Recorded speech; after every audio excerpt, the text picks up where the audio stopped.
Madalas ang pasok ko nun sa elementary ay whole day. Kayo din ba? Alam mo yon, simula Lunes hanggang Biyernes. Nasa school ka lang dapat maghapon. Tuwing Monday din noon, di ko talaga makakalimutan yung mga ganap sa flag ceremony. Andyan yun yung titipon kayo sa iisang lugar para bayang magiliw.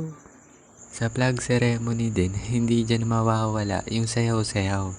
Alam nyo yun? Yung sayaw-sayaw sa flag ceremony.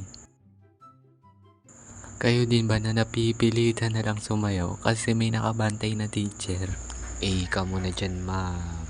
1, 2, 1, 2, 3, 1, 2, 1. Tapos, ang hirap-hirap pa ng tinuturong sayaw sa amin noon. Kailangan talaga naming sumayaw nun ng Gangnam Style at yung gimme gimme gimme gimme gimme. Ayoko niyan. Magpapalit na lang ako. Gimme gimme gimme gimme gimme gimme gimme. Tapos may sabi-sabi pa noon pag na-late ka daw sa flag ceremony. Hoy, Mary Grace, ang galing mo pala sumayaw.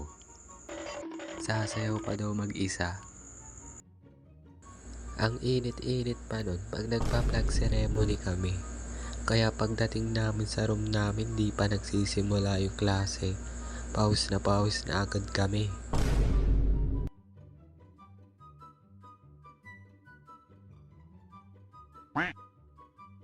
Nung elementary din ako, sa ibang school naman ay napasukan ko, mababawasan agad ang baon namin, hindi pa nagsisimula yung klase. Wala pang laman yung utak namin, pinagre-recess na agad kami. Doon kasi sa school na yun, may binebenta na bagong lutong pagkain. Nakalagay ang pagkain na yun sa lalagyan, tapos nakapatong sa lalagyan.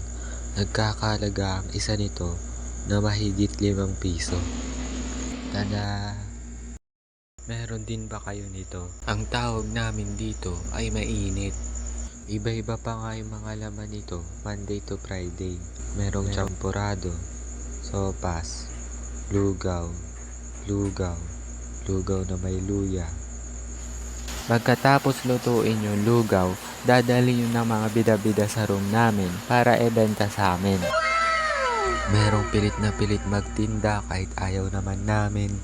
Merong mga mababait na nagtitinda, merong magagandang nagtitinda, at may mga paborito ding nagtitinda.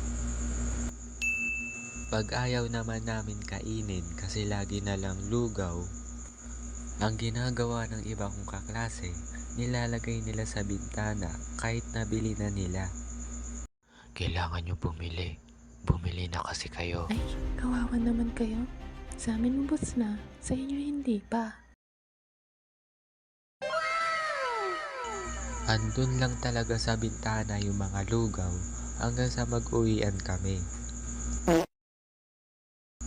Champurado at sopas lang talaga ang gusto namin kainin.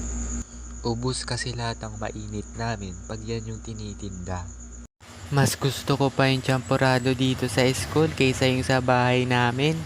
Mas masarap yung sabaw na may kunting kanin. May pagatas pa yung isa mong kaklase.